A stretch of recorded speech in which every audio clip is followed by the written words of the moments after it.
नमस्कार, बहुत बहुत स्वागत आप सभी का एफएनओ जंक्शन में। मैं हूं प्रियंका और चलिए बाजार की बात करें। इस वक्त तो आपको 16,500 के ऊपर की तेजी टिकी हुई है।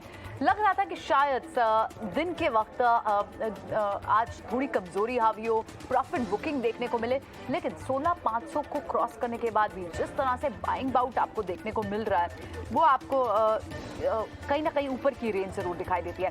इनफैक्ट 16,400 की, 16,500 की, 16,400 मेजरली उन पुट्स में जिस तरह की कल सेलिंग देखने को मिली थी, लग रहा था कि शायद बाजार वहां तक उन लेवल तक भी एक बार नीचे जाएगा, लेकिन आज आप सुबह से ही ये तेजी को इंटैक्ट देखेंगे। इनफैक्ट एक बार चलिए इस वक्त बाजार की बड़ी बातें भी समझ लेते हैं और पहले रिपोर्ट कार्ड एक्चुअली देख लेते हैं।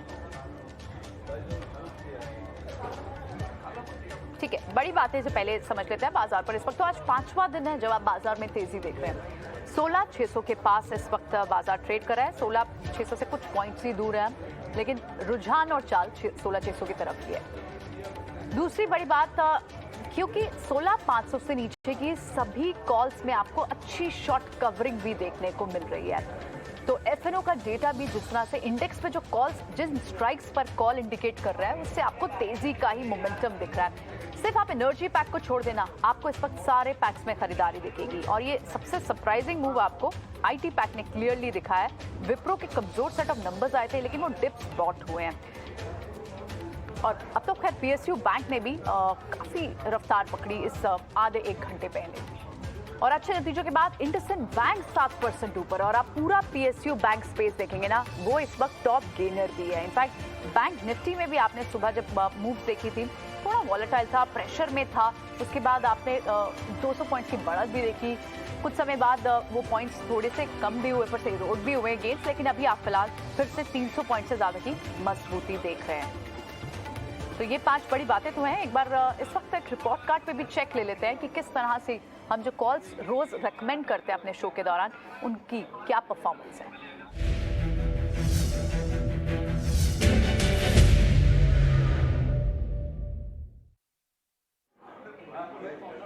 तो ये बहुत ज़रूरी है मेजर करना कि आपने एक्चुअली जो कॉल्स यहाँ पर हमने आइडेंटिफाई की अपने व्यूवर्स को दी, हमारे एक्सपर्ट्स ने, वो कितनी इफेक्टिव चल रही हैं इस वक्त।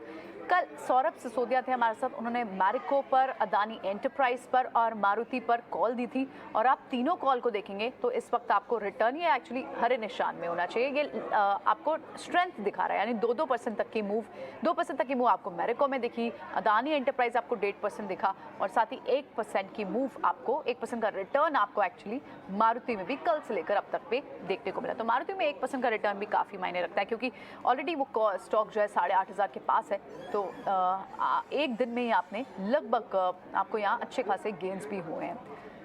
निफ्टी पर क्या कॉल्स थी हमारी, निफ्टी पर भी हमने फ्यूचर बाय करने की कॉल दी थी कल, और कल से लेके आप तक, आज तक में आप ये निफ्टी फ्यूचर्स को देखेंगे तो 16,560 के ऊपर के आसपास चल रहा है निफ्टी फ्यूचर्स का ये प्राइस है कि स्ट्राइक का। और आप देख रहे हैं कि यहाँ पर लगभग 1 करोड़ कॉन्ट्रैक्ट्स का ओपन इंटरेस्ट है, यानी लगभग 9% की मूव आपको देखने को मिली है कॉन्ट्रैक्ट साइड पर, पॉजिटिव साइड पर, बाइंग साइड पर। चलिए हमारे साथ अजीत मिश्रा हैं, उनसे समझते हैं आज वो किस तरह की मूव देख रहे हैं रेलिगे एंटरप्राइज से। अजीत, बहुत बहुत स्वागत है आपका ईटी न्यूज़ स्वदेश पर। सबसे पहले तो ये एक्चुअली सस्टेन मूव हो जाएगा, इसको लेकर थोड़े से डाउट्स तो थे। जिस तरह की कल 16,400 की पुट में राइटिंग हुई थी, ऐसा लग रहा था कि शायद बाजार उस बेस को देख रहा है तो शायद उसे आई भी करेगा, उस तरफ शायद नीचे ड्रैग डाउन होगा, लेकिन तेजी तो कायम है। आपको एक्सपायरी कहाँ होती हुई लग रही है? Good morning Priyanka. So Priyanka देखिए, यहाँ पे आपने बिल्कुल सही कहा कि कहीं ना कहीं एक अच्छे मूव के बाद एक कंसोलिडेशन, एक प्रॉफिट टेकिंग का पॉसिबिलिटी दिखती है। तो ऐसा ही कुछ कल के सेशन में दिखा भी कि जो ना फर्स्ट हाफ जब तेजी के बाद ओपनिंग हुई, इसके बाद सेकंड हाफ में प्रॉफिट टेकिंग आई, बट कहीं ना कहीं जो 200 दिन का एक्सपोनेंशियल मूविंग एवरेज है उसके पास निफ्टी अभी कंसोलिडेट कर रहा है। और आज की अगर मैं बात करूं तो देखिए, आज क्योंकि वीकली एक्सपायरी है तो आज मुझे एक दायरा ही दिख रहा है 16,500 16,600 के बीच में कहीं ना कहीं एक्सपायर होते हुए। और इम्पोर्टेंट ये होगा कि कल के सेशन में किस तरीके से बिहेवियर करता है, और पॉसिबिलिटी ये है कि एक डिप शायद आपको एक बार 16,400 350 के जोन में मिले, तो वो दोबारा से एक अच्छी बाइंग अपॉर्चुनिटी होगी। क्योंकि बायस हमको लगता है कि पॉजिटिव साइड पे ही रहेगा, कंसिडरिंग कि बैंकिंग इंडेक्स में काफी ज्यादा स्ट्रेंथ दिख रही है। साथ ही साथ जो लगार्ड्स थे अभी तक, आईटी पैक, मेटल्स, वहां से भी कंट्रीब्यूशन आ रहा है। Auto FMCG anyways rotational basis पे बाइंग आ रही है। तो देखिए बायस पॉजिटिव साइड पे रहेगा, बट एक डिप मिले तो अच्छी बाइंग अपॉर्चुनिटी होगी। तो 16,430 350 ये जोन आपको ध्यान रखना है टू गो फ्रेश लॉन्ग्स, और उस केस में 250 आपका स्टॉप लॉस रहेगा और 700 से लेकर 800 तक के पोजीशन टारगेट्स। तो यानी अगर यहाँ से आपको डिप मिलता भी है 16,350 16,400, तो इसे बाइंग अपॉर्चुनिटी समझे आप। क्या आपका बैंक निफ्टी पर भी यही व्यू रहेगा, क्योंकि अभी तो आप कह ही रहे हैं कि बैंक निफ्टी और स्ट्रांग दिख रहा है आपको, वहाँ किस रेंज को आप आई कर रहे हैं? बिल्कुल, देखिए यहाँ पे 2-3 चीजें इंपॉर्टेंट हुई हैं कि सबसे पहले तो इसने अपने लॉन्ग टर्म मूविंग एवरेजेस को 2-3 दिन पहले ही रिक्लेम कर लिया था, डिसाइसिवली रिक्लेम किया था। अक्रॉस अगर आप देखेंगे कंट्रीब्यूशन तो प्राइवेट और पीएसयूज दोनों की तरफ से कंट्रीब्यूशन काफी अच्छा आ रहा है। प्रीवियस स्विंग हाई जो था बैंकिंग इंडेक्स का करीब 900 से 36,000 का जोन, उसको भी ये क्रॉस कर चुका है। तो इंडिकेशन तो ये है कि ट्रेंड लाइन हर्डल करीब 36,800 के अराउंड पे है, तो वहां तक आप इसको पोजीशन लिए आते हुए देखें। तो इसमें तो देखिए आप through bull spread current levels पे भी इनिशिएट कर सकते हैं, या फिर आपको एक डिप मिलता है 36,100 के अराउंड पे, तो वो एक अच्छी बाइंग अपॉर्चुनिटी होगी 35,800 के स्टॉक के साथ। ऑलराइट, ठीक है। सो यहाँ बैंक निफ्टी पर भी एक राय है, यहाँ पर इंपॉर्टेंट बातें भी अजीत ने हाईलाइट की। बिल्कुल अजीत, लेकिन आज सरप्राइज मूव तो आपको इंडसइंड बैंक में दिखा। नंबर्स के बाद आप यहाँ पर टॉप गेनर एफएनओ में अगर दो काउंटर सामने आ रहे हैं तो दोनों में रिजल्ट बेस्ड इम्पैक्ट है। टाटा कम्युनिकेशन हो, इंडसइंड बैंक हो, ये तेजी आपको कितनी सस्टेन करती हुई लिखती है? लग रहा है आपको रेस्ट ऑफ द डे के लिए भी सस्टेन रहेंगी मूव्स, या एक बार के लिए आप प्रॉफिट बुक की सलाह देंगे? देखिए इंडसइंड बैंक ऑनेस्टली सरप्राइज इसके लिए नहीं है बिकॉज कि अंडर परफॉर्म कर रहा था। तो जब भी आप देखते हैं कि कोई स्टॉक अंडर परफॉर्म कर रहा है सेक्टर को एंड ओवरऑल भी, तो जब शॉर्ट कवरिंग आती है तो थोड़ा सा ज्यादा शार्पर साइड पे आती है, और उसी तरीके का ट्रेंड आज इंडसइंड बैंक में देखने को मिल रहा है। और बट हाँ, ये कहना कि ये बिल्कुल आउटराइटली बहुत पॉजिटिव हो गया है, वो अभी थोड़ा सा मुश्किल होगा। बहुत सारे रेजिस्टेंसेज हैं, जैसे कि मैं देख पा रहा हूँ करीब 955 पे पहला हर्डल है, उसको अगर ये ब्रेक कर पाता है देन 1020 तक के जोन के लिए पॉसिबिलिटी है। तो इन रिबाउंड में आपको एग्जिट ही करना बनता है, और खासतौर से जिस तरीके से आईसीआईसीआई, एसबीआई जहाँ पे ट्रेंड एकदम बहुत क्लियर है, उनमें आप स्विच कर सकते हैं instead of like staying in IndusInd bank. ठीक है, एब्सोल्युटली यही रीज़न है, क्योंकि इसीलिए लग रहा है कि ये सस्टेन कब तक करेंगे। टाटा कम्युनिकेशन भी आप देखें तो 30% से ज़्यादा की डाउनसाइड तो मूव दे चुका है, ऑलरेडी टूट चुका है, इतना वीक था ये काउंटर। और आज आप देखें तो अच्छी स्ट्रेंथ पोस्ट द नंबर्स इसलिए भी है क्योंकि ऑलरेडी बहुत शॉर्ट्स थे सिस्टम में इस स्टॉक के लिए। इंडसइंड बैंक पे क्लियरली 955 एक रेजिस्टेंस है, यानी एक बार के लिए प्रॉफिट आप बुक कर सकते हैं, और 955 के ऊपर आपको मिलता है क्योंकि वो एक रेजिस्टेंस जोन है। तो आप फिर से खरीदारी करें ऊपर के लेवल्स के लिए, लेकिन उसको लेकर कन्विक्शन फिलहाल अजीत जिस तरह से बात कर रहे हैं कि वहाँ एक रेजिस्टेंस को जरूर वॉच आउट करें, पहले रेजिस्टेंस क्रॉस हो तभी फर्दर बाइंग देखने को मिलेगी इंडसइंड बैंक में। इसी के साथ तो कुछ और लॉन्ग बिल्टअप काउंटर्स को देख लेते हैं, जहां आज के दिन में अच्छा लॉन्ग बिल्टअप हो रहा है।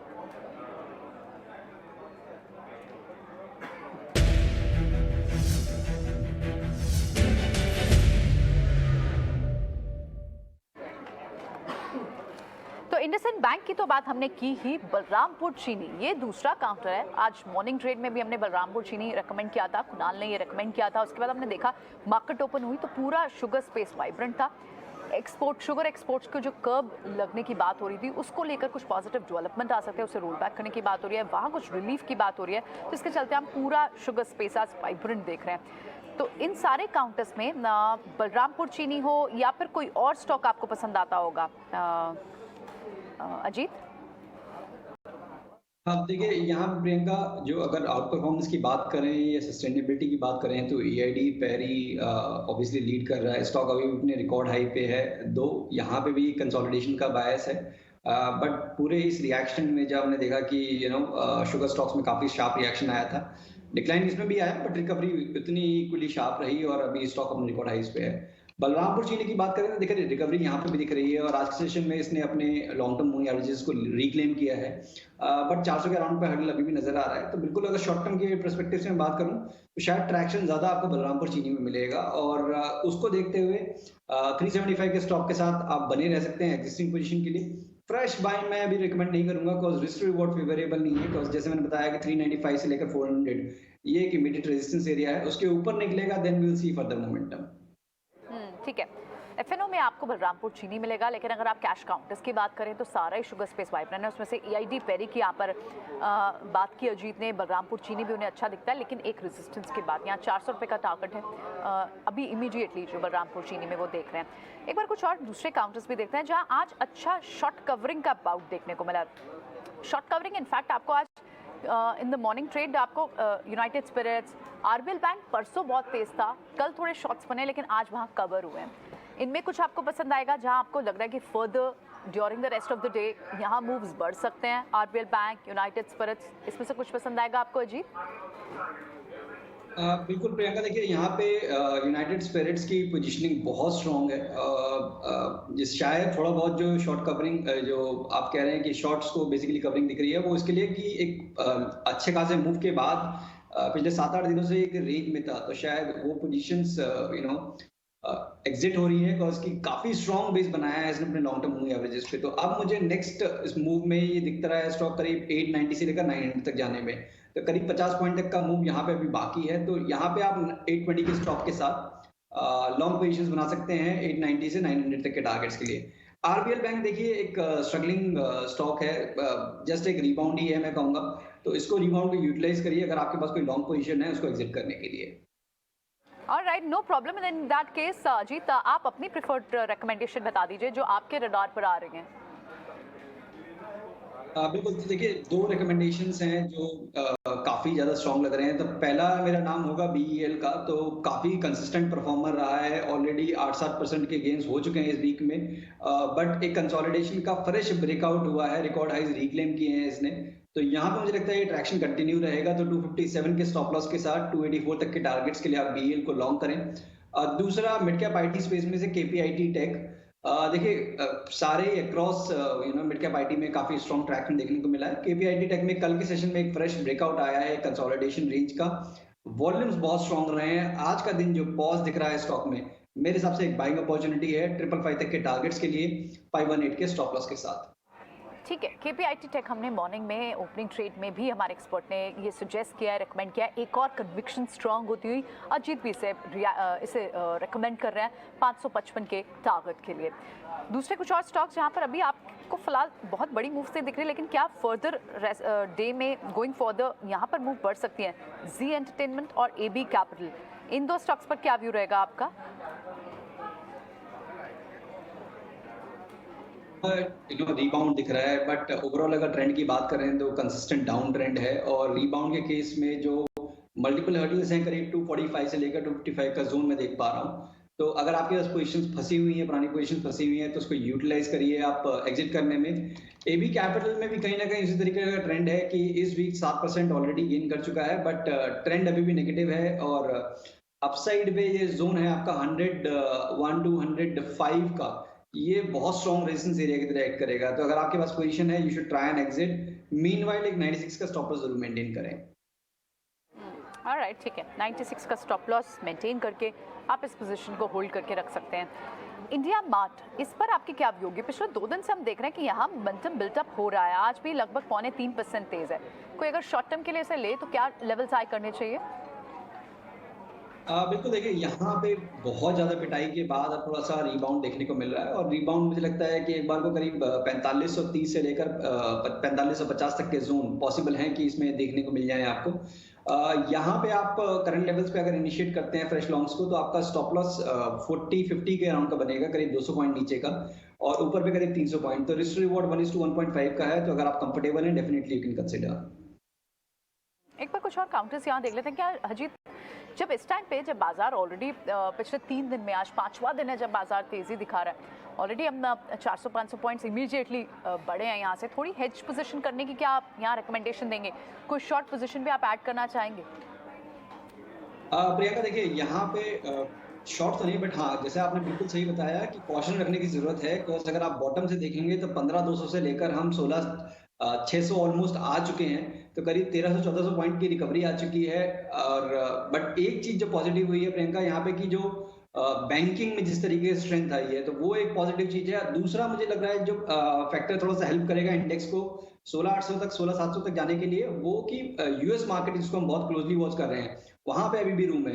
तो एज ऑफ नाउ मुझे लगता है शॉर्ट्स रखने की जरूरत नहीं है, बट हाँ इतने एग्रेसिव लॉन्ग्स ना करें, और जो सेक्टर्स पार्टिसिपेट कर रहे हैं उन्हीं में स्टिक करें, ना कि अंडर परफॉर्मर्स में। मेटल्स को मैं अभी भी कहूंगा अवॉइड करने के लिए, रिबाउंड जरूर दिख रहा है, बट कंसिस्टेंट अप मूव के लिए थोड़ा सा चांसेस कम है। तो इस तरीके से अगर आप स्ट्रेटेजाइज करते हैं तो आई डोंट थिंक सो कि अगर आपको फ्रेश लेवल पे शॉर्ट करने की जरूरत है। ठीक है, तो ऐसे में सबसे स्ट्रॉन्ग सेक्टर्स आपको कौन से दिख रहे हैं? आप बैंक के?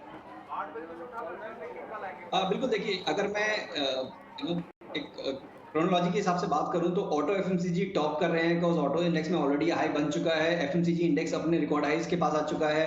उसके बाद banking, financials and select stock from the pharma space and अब थोड़ा बहुत मिड कैप आईटी भी। तो ये इस तरीके से आपको देखना चाहिए। और अगर आप बिल्कुल फ्रेश ट्रैक्शन की बात कर रहे हैं तो mid cap IT is leading the pack. Mid cap IT absolutely. अब इनफैक्ट फोर्ज जैसे काउंटर्स की भी बात यहाँ करेंगे, 3.5% ऊपर शुरुआती ट्रेड में तो इनफैक्ट ये 5% से भी ज़्यादा का मूव दिखा रहा था, थोड़ा सा नीचे आया, लेकिन पूरा आपको मिड कैप आईटी में, चाहे परसिस्टेंट की बात हो, और इनके नंबर्स आने हैं, परसिस्टेंट, एम्फेसिस, इनके नंबर्स आने हैं, और हम देख रहे हैं कि जिस तरह की तेज़ी दिखा रहे हैं। इनफैक्ट लार्ज कैप आईटी ने भी जो एक अच्छी सर्ज दिखाई, डिप्स वहाँ बॉट हुए, तो आईटी तो एक रेजिलेंस दिखा रहा है फॉर श्योर। विप्रो के नंबर्स के बाद भी विप्रो भी आपको प्लस में दिखा, सो वहाँ पर तो एक नज़र रहेगी। लेकिन इस बीच एक बार ये देख लेते हैं कि दूसरे और बड़े नतीजे कहाँ आने हैं। अल्ट्राटेक के नंबर्स आने हैं, और क्योंकि हमने देखा था कि पीछे स्टील हो, सीमेंट की कीमतें हों, यहाँ तेज़ी से डिमांड पर असर तो पड़ा है। एक बार नंबर्स का क्या एस्टिमेशन स्ट्रीट लगा के बैठा है, ये मानसी से समझ लें अल्ट्राटेक सीमेंट्स पर। अल्ट्राटेक सीमेंट Q1 FY23 के नंबर्स पेश करने जा रही हैं, और नतीजों के अनुमान की अगर बात करें तो बिक्री के आंकड़े में मजबूती का अनुमान हम लगाकर चल रहे हैं। हालांकि मुनाफे और मार्जिन्स के फ्रंट पर कमजोरी देखने को मिलेगी। ड्यूरिंग द क्वार्टर मांग में हमने बढ़त देखी है, जिसका एक इम्पैक्ट बिक्री पर ज़रूर दिखेगा। 20% की बढ़ोतरी ऑन सेल्स फ्रंट नजर आ सकती है। मुनाफे की अगर बात करें, ऑफकोर्स इनपुट कॉस्ट प्रेशर जो कि सीमेंट कंपनियों को लगातार परेशान कर रही है, और करीब 30% की गिरावट मुनाफे के फ्रंट पर नजर आ सकती है। मार्जिन्स में भी गिरावट का अनुमान है। 28% से कंपनी के मार्जिन्स जो है 17% तक लुढ़कते हुए दिख सकते हैं।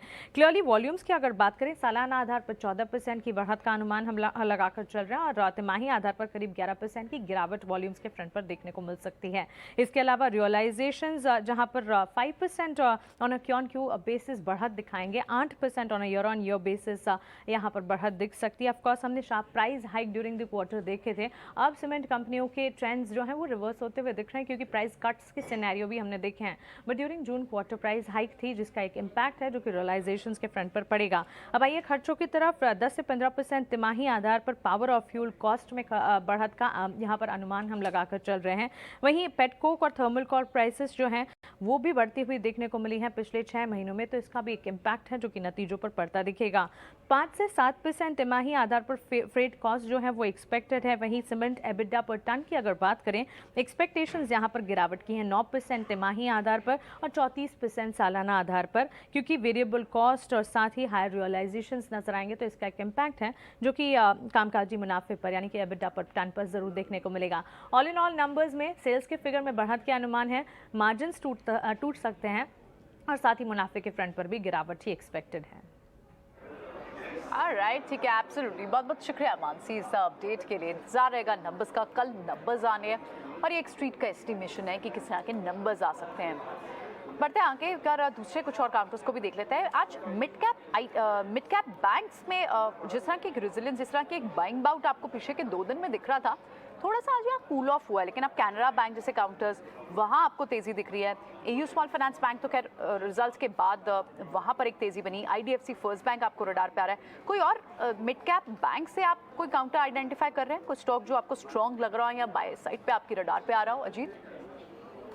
प्रियंका, देखिए एयू बैंक ही है, बिकॉज काफी अच्छे करेक्शन के बाद मैं कहूंगा कि जो जहां से रिवर्स होना चाहिए था 550 का जोन, बिकॉज ये इसका वीकली चार्ट पे काफी इंपॉर्टेंट सपोर्ट एरिया है, वहीं से रिबाउंड कर रहा है। थोड़ा बहुत पॉज जरूर ले सकता है 620 के अराउंड पे, जहां पे कि इसको मूविंग एवरेजेस के रेजिस्टेंस है। बट जिस तरीके से हमने पास में देखा है कि एक रेंज में ये प्ले कर रहा है, जहां पे कि नीचे पे 525, ऊपर पे 675, 700, तो उन लेवल्स तक जाने तक की पोटेंशियल दिखाता है। तो यहाँ पे आप डेफिनेटली कंसीडर कर सकते हैं लॉन्ग पोजीशन।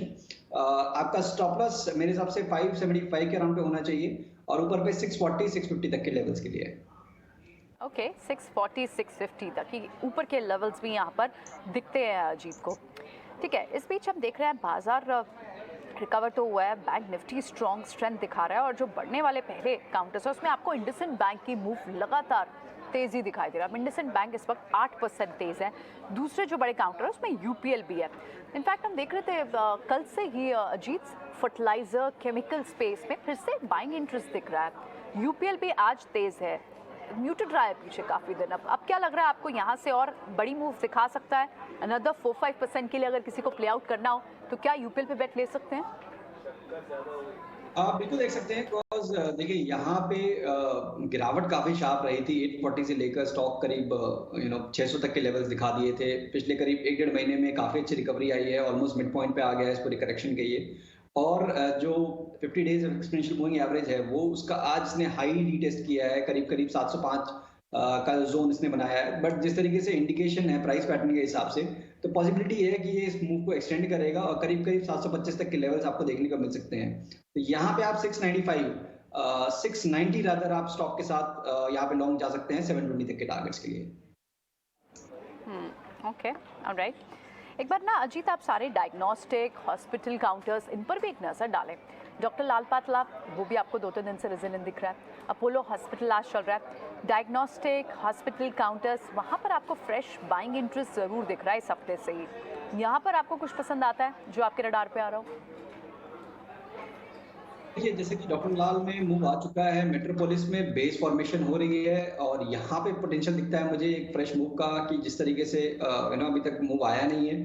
तो 1440 मान के चलिए कि जो एक आपका स्टॉप लॉस होना चाहिए इस पोजीशन में, और 1595 जो कि इसका एक मार्जिनल हर्डल है, उसके बाद करीब 1800 तक के मूव्स भी पॉसिबल हैं मेट्रोपोलिस में आने वाले दिनों में।